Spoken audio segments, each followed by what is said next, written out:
মানুষ দেখে পরীক্ষা হবে না, সিলেবাস দেখে পরীক্ষা হবে। আর সিলেবাসটা হলো কোরআন। কোন সম্প্রদায় দেখে পরীক্ষা হবে না, কোন যুগে হয়নি, কখনো হয়নি। যদি হতো তাহলে আল্লাহ নবীদের বলতো অমুক সম্প্রদায়কে ফলো করো, নবীদেরকে বলতো অমুক সম্প্রদায়কে ফলো করো। প্রত্যেক নবী কিন্তু একই বার্তা দিয়েছেন, তোমরা পরকালকে ভয় করো এবং আল্লাহর বিধানকে অনুসরণ করো, যা আমার প্রতি নাজিল হয়েছে এবং যা পূর্বে নাজিল হয়েছে তোমরা সেটাকে অনুসরণ করো। কেউ বলেছে যে সেই অমুক সম্প্রদায়কে ফলো করো, সামুদ সম্প্রদায়কে ফলো করো, ফেরাউন সম্প্রদায়কে ফলো করো, এসব বলেছে? কোন সম্প্রদায়ের কথা বলেছে ফলো করতে? না, আল্লাহর সংবিধানকে ফলো করতে বলেছে প্রত্যেক নবী রাসূল। কারণটা কি? মানুষ দিয়ে বিবেচনা করা যাবে না, কোন সম্প্রদায় দিয়ে বিবেচনা করা যাবে না, কারণ সম্প্রদায়ের বিকৃত আছে, পরিবর্তন আছে, চেঞ্জ আছে। তো আমরা প্রসঙ্গের মধ্যে চলে আসি। তাহলে এইগুলো আমরা দেখছি যে তারা এইটা বলবে, তারপরেই আল্লাহ বলছে তাহাদের আমল বা কর্ম নিষ্ফল হইয়াছে এবং ফলে তারা ক্ষতিগ্রস্ত হয়েছে। যারা এই কোরআনের পথে চলবে, কত লোক অঙ্গীকার করলো, কত লোক ইরাদাও করলো, কিন্তু তারা যে নিজেরাই যে গাফিলতার মধ্যে পৌঁছে যাচ্ছে, গিয়ে তারা সমালোচনা এবং কুফরির মধ্যে চলে যাচ্ছে, এইটা তারা বিবেচনা করছে না। তারা তো মনে করছে যে আমরা কোরআন পড়ি, কোরআন বলি, অথচ কোরআনের আইন নিজ জীবনে প্রতিষ্ঠা করার জন্য এবং রাষ্ট্রীয় সমাজে প্রতিষ্ঠা করার জন্য কোনো উদ্যোগ নাই। ভালো করে বোঝেন। সে মনে করছে, কিন্তু মনে প্রচেষ্টা আছে, আমি তো জানি অনেককে চিনি, যে তারা চাচ্ছে যে আমরা কোরআন পড়ি, কোরআন বলি, অথচ সেই ইহুদি খ্রিস্টানদের যে আচার কালচার দুনিয়াবি, যে জেনারেল এডুকেশনের মাধ্যমে তারা টোটাল বিশ্বে প্রতিষ্ঠিত করেছে, তার মধ্যে একেবারে নিমজ্জিত আছে। তারপরেও তারা মনে করছে যে আমরা এই কোরআন পড়ি, কোরআন বলি, জান্নাত হয়ে যাবে। মনে করছে কিনা? তোমাদের মধ্যে দিন থেকে যদি ফিরে যায়, নিশ্চয়ই আল্লাহ এমন এক সম্প্রদায় আনিবেন যাদেরকে তিনি ভালোবাসিবেন এবং তারাও তাকে ভালোবাসবে। তারা মুমিনদের প্রতি কমল হইবে এবং কাফেরদের প্রতি কঠোর হইবে। তারা আল্লাহ রাস্তায় জিহাদ সংগ্রাম করিবে। এই জিহাদ সংগ্রাম হতো এইটাই, এই জীবন ব্যবস্থাপনা নিজ জীবনে দাঁড় করাবে এবং রাষ্ট্রীয় সমাজে দাঁড় করানোর প্রচেষ্টা করবে। এর মধ্যে যা কিছু আছে সেইগুলো জিহাদ। ওই লাঠি বার করো, মেশিন বার করো, বোম মারো, এইসব জিহাদ না। সত্যকে দাঁড় করার জন্য যা যা প্রয়োজন, একটা না কিন্তু, যে পন্থা অবলম্বন করার প্রয়োজন সত্যকে দাঁড় করার জন্য, সেই কার্যগুলো যারা করে তারাই হলো সংগ্রামকারী, তারাই হলো জিহাদকারী। আল্লাহ এমন এখানে আমাদের সৃষ্টিকর্তা এমন হতে পারে কি কোন মানুষ হত্যার আইন তিনি দিতে পারেন বিনা কারণে? মনে করেন যে আপনার পিতা কারো ক্ষতি করেছে, আপনার সন্তান সন্ততিরা কোনো একটা মলে গিয়ে দাঁড়িয়ে আছে, আমি আমার গায়ে বোম লাগিয়ে গিয়ে সেই মলে আল্লাহু আকবার বলে বাস্ত করে আমি সংগ্রাম করলাম, এটা হতে পারে? যেখানে কোরআনে আয়াত বলছে যে কোনো একটা নির্দোষ প্রাণকে যদি মারে, সে যেন গোটা মানব জাতিকে হত্যা করলো, আর সেই স্রষ্টার নামে ওসব কি তৈরি হয়েছিল? নানান ধরনের জিহাদি দল, নানান ধরনের সব ফেতনা সৃষ্টি করছে। এইসব কারা করে? এই হাদু এবং নাসারাদের একটা চারিত্রিক গুণ ওই ধরনের।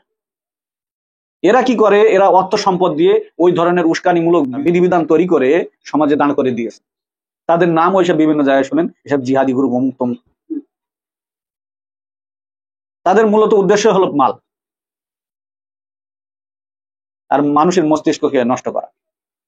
চিন্তা, তারা আল্লাহর পথে সংগ্রাম করিবে এবং কোন নিন্দুকের নিন্দার পরবা করবে না। এই শব্দটা মনে রাখবেন, এটা আমার অন্তরঙ্গ শব্দ, যেটা আমাকে জীবন্ত হতে সাহায্য করেছে।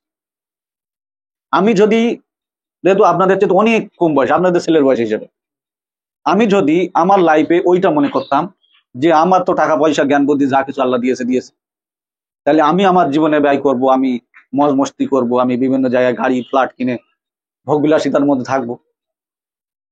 কেন আমার বাড়ির থেকে নিন্দার ঝড় উঠবে? কেন আমার গ্রাম থেকে নিন্দার ঝড় উঠবে? কেন মহল্লাবাসীর থেকে নিন্দার ঝড় উঠবে? কেন অঞ্চল থেকে, কেন রাজ্য থেকে, কেন রাষ্ট্র থেকে নিন্দার ঝড় উঠবে?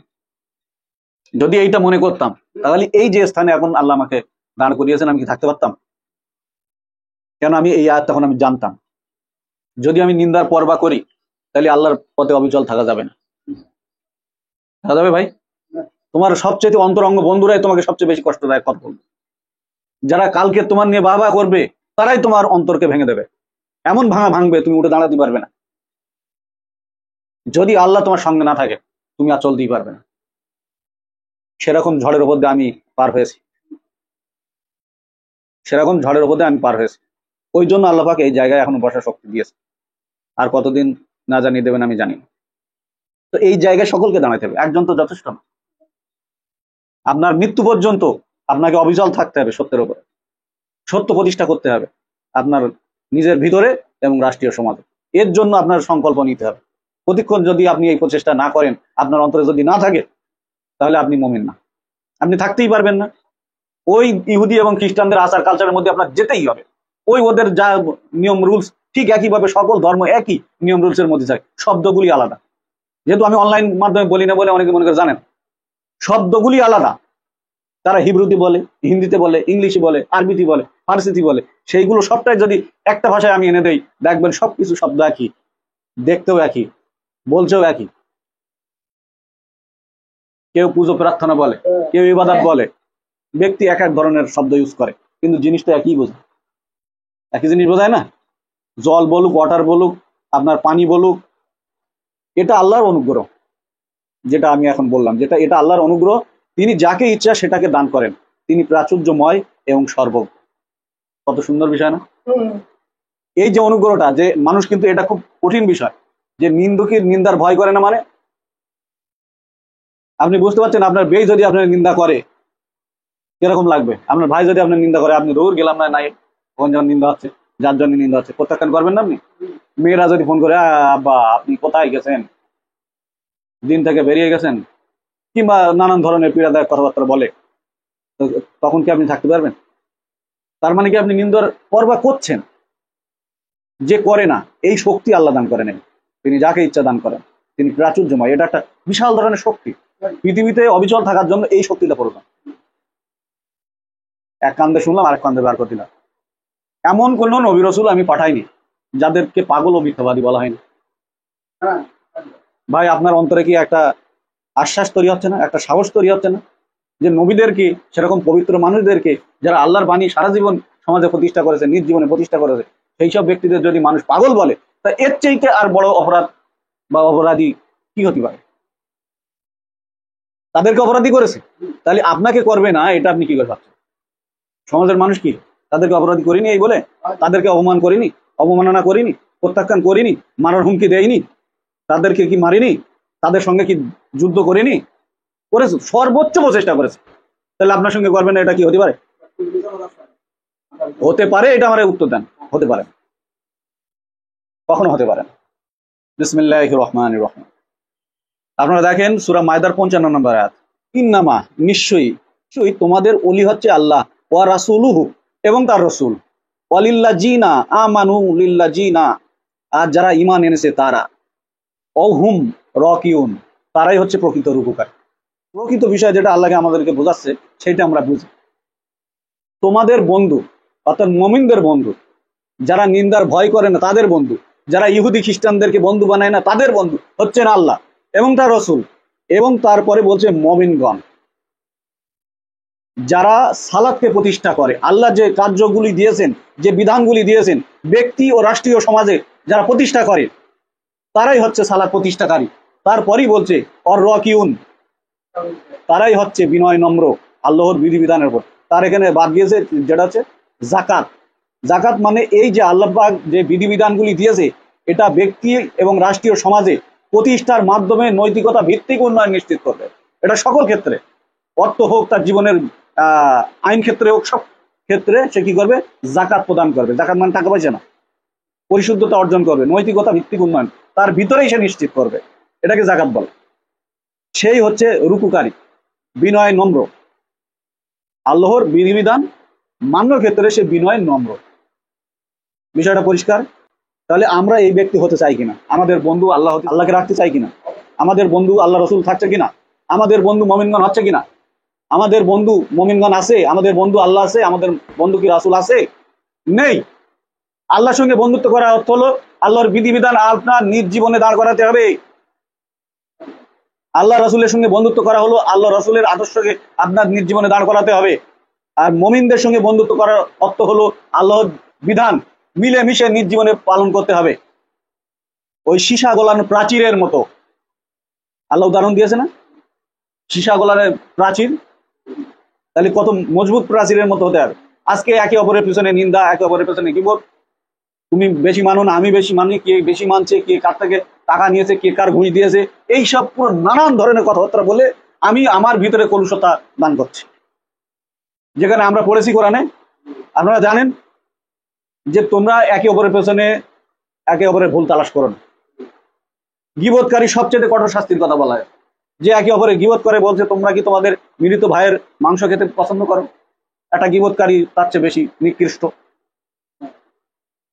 তা তোমরা কখনো চাইবে না। তাহলে আমরা জেনে শুনে কেন অন্যের ভুল তালাশ করছি? অন্যের ভুল যখনই আমরা তালাশ করতে যাব ভাই, তখন আমি ত্রুটি মুক্ত হব, ভুল মুক্ত হব, আমি তখন হয়ে যাব হাদু আরবিতে পবিত্র মানুষ।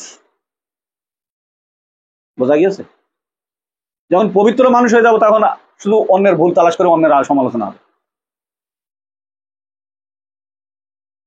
নবীদের আচার কালচার কেমন ছিল, তাদের মানুষের সঙ্গে প্রচারটা কি ছিল শোনেন। আর নবীরা কি বলেছে মানুষদের সঙ্গে? যে তোমরা সেদিনকে ভয় করো যেদিন কেউ কারোর কোনো কাজে আসবে না। 48 নম্বর আয়াত সূরা বাকারার। তোমরা সেদিনকে ভয় করো যেদিন কেউ কারোর কোনো কাজে আসবে না, কোনো সুপারিশ গ্রহণ করা হবে না। তারা বলছে নবীরা, যাদেরকে আমাদের আলেম সমাজ সুপারিশকারী দান করবে। কোনো সুপারিশ কারোর পক্ষে কোনো কাজে আসবে না, কারোর কাছ থেকে কোনো বিনিময় নিয়ে কাউকে ছেড়ে দেওয়া হবে না। কারা বলছে এটা? এটা নবীদের, সকল নবীদের বার্তায় একই ছিল মানুষদের কাছে। তারপরে অন্য আমি আরেকটা আয়াত দিচ্ছি, বলছে আমি যা কাজ করি, আমার যে কর্ম, আমার কর্মের দায়ভার আমি, এবং তোমরা যা করো তার দায়ভার তোমরা। তোমরা যা করো সেই বিষয়ে আমার কোনো প্রশ্ন করা হবে না, এবং তোমরা যা করো সেই বিষয়ে আমি জবাব দিয়ে তার দায়িত্ব রাখি না। বিষয়টা পরিষ্কার। তোমাদের কর্মের জবাবদিহির দায়িত্ব আমার না, এটা রাসূল বলছে, এবং আমার কর্মের দায়িত্ব জবাবদিহিতা তোমাদের না। এখানে ব্যক্তিকে সব আলাদা করে দিল। আর আমাদের আলেম সমাজ কি করেছে? ঠিক উল্টো। আপনি একবার কলেমা পাঠ করেছেন মানে এক নাক দিন জান্নাত। বুরবুদি বলে, আবার বাংলা ভাষীরা বুরবুদি বলে, जिसमें कलमा पढ़ लिया एक ना एक दिन जन्नत में जाएगा, जिसके अंदर जर्रा से जर्रा ईमान रहेगा तो एक ना एक दिन जन्नत में जाएगा, जर्रा से जर्रा ईमान रहेगा तो जन्नत में जाएगा। मैंने तो कलमा पढ़ लिया, जर्रा से जर्रा ईमान है, मैंने यहाँ अल्लाह की बात हो रही थी, यहाँ पर मैंने लोगों को खाना खिलाया, तो ईमान नहीं हुआ जन्नत। मैं पैसा देता हूँ, এগুলো চলছে ভাই, এর থেকে মানুষদেরকে ফেরানো যাবে না। এখানে তারপরে 57 বলছে, কেহ আল্লাহ এবং তাহার রাসূল এবং মুমিনদেরকে বন্ধু হিসেবে গ্রহণ করিলে আল্লাহর দলই তো বিজয় লাভ করবে। তাহলে ইহুদি খ্রিস্টানদের আচার কালচার কি? তাদের সঙ্গে বন্ধুত্ব কেন করছে? তাদের যে চাকচমক, তাদের যে হাতিয়ারের প্রদর্শন, আমাদের কাছে এরকম পরমাণু, আমাদের কাছে এরকম বড় বড় মিসাইল আছে, বড় বড় শক্তিধর রকেট আছে, সমস্ত বিষয়ের শক্তি আমাদের হাতে। ভয়তে ভয়তে তারা তাদের সঙ্গে বন্ধুত্ব করে। এই বললাম না যে আমাদের ভাগ্যের বিপর্যয় ঘটিবে।